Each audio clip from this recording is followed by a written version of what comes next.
오늘의 사회 이슈를 오현근 기자가 종합해드립니다. 오늘의 이슈 포커스입니다. 문재인 대통령이 무술년 새해 첫날 신년사에서 국민 삶의 질 개선을 최우선 국정 목표로 국민이 피부로 느끼는 변화를 만들겠다고 말했습니다. 문 대통령은 이어 공정하고 정의로운 대한민국을 만들라는 국민의 뜻을 더 굳게 받들겠다며 나라를 나라답게 만드는 일이 국민 통합과 경제 성장에 더 큰 에너지가 될 것이라고 확신한다고 언급했습니다. 한 달여 앞으로 다가온 평창 동계올림픽에 대해선 국민들이 더 사랑하고 응원해달라고 당부하는 동시에 국민의 관심과 성원이 평창의 성공을 만들 것이라고 말했습니다. 김정은 북한 노동당 위원장이 새해 첫날 신년사에서 지난해 국가 핵무력 완성의 역사적 대업을 성취했다고 발표했습니다. 김 위원장은 핵 단추가 사무실 책상 위에 항상 놓여있다는 것은 위협이 아닌 현실임을 똑바로 알아야 한다며 미국 본토 전역이 북한의 핵 타격 사정권 안에 있다고 주장했는데요. 김 위원장은 이어 미국은 결코 북한을 상대로 전쟁을 걸어오지 못할 것이라고 덧붙였습니다.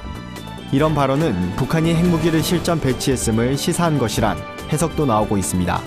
김정은 위원장은 또 평창올림픽에 대표단을 파견할 용의가 있다며 이를 위해 당국이 만날 수 있을 것이란 내용을 신년사에 포함하기도 했습니다.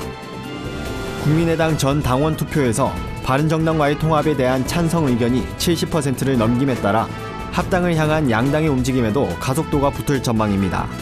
일각에선 통합을 위한 각 당 절차가 이달 중으로 마무리될 것이란 관측도 나오고 있는 가운데 바른정당 내에선 통합추진위원회를 꾸려야 한다는 방안도 제기되고 있습니다. 합당 방식으론 새 당을 만든 뒤 이 당이 국민의당과 바른정당을 사실상 흡수토록 하는 신설합당이 유력한 것으로 알려졌습니다. 새해 첫날부터 최저임금이 시간당 7,530원으로 오릅니다. 적용 대상은 임시직이나 일용직, 외국인 근로자까지 모두 해당됩니다. 정부는 급격한 인상 부담을 줄이기 위해 3조 원을 투입할 계획입니다. 30인 미만 사업장의 경우 근로자 1인당 13만 원이 지원됩니다. 더불어 소득세와 법인세도 올라서 아주 큰 대기업과 부자들은 앞으로 세금을 더 내게 됐습니다. 부동산 시장 안정화 대책도 잇따라 시행될 전망인데 다주택자들은 소유주택을 팔면 양도소득세의 10%를 더 내야 하고 처음 주택을 구입하는 신혼부부들은 기존 우대금리보다 낮춰서 대출받을 수 있게 됩니다. 새해 첫날 가상화폐 거래 시장 신규 진입이 사실상 차단됩니다.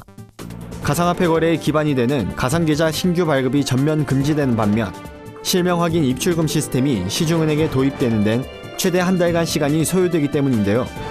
이에 금융감독원과 시중은행 관계자들이 모여 범정부 차원의 대책 후속 조치를 논의했습니다.